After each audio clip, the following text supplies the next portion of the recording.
Water activities ಬಂದಾಗಿದೆಯಾ? ಹೌದಾ? ಯಾವಾಗಿಂದ ಬಂದಾಗಿದೆ? ಜುಲೈ 31. ಯಾವಾಗ ಓಪನ್ ಆಗೋದು? ಅಕ್ಟೋಬರ್ 1ರಿಂದ ಓಪನ್ ಆಗುತ್ತೆ. ಇದು ಮಳೆಗೋಸ್ಕರನಾ? ಮಳೆ ಈ ಸರಿ ಜಾಸ್ತಿ ಐತಲ್ಲ.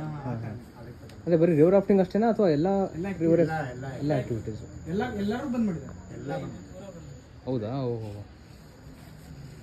ಓಕೆ. ರೆಸಾರ್ಟ್ ಎಲ್ಲ ಓಪನ್ ಇದೆ, ಬಾಕಿ ಆಕ್ಟಿವಿಟೀಸ್ ಟೂರಿಸಂ ನಡೆಯೋದೇ ಆಕ್ಟಿವಿಟಿ. ಹೌದೌದು. ಇಲ್ಲ ಅಂತಂದ್ರೆ ಸ್ವಲ್ಪ ಡೌನ್ ಆಗ್ಬಿಡುತ್ತೆ. ಅಂದ್ರೆ ವಾಟರ್ ಆಕ್ಟಿವಿಟೀಸ್ ಎಲ್ಲ ಕ್ಲೋಸ್ ಆಗಿದೆ.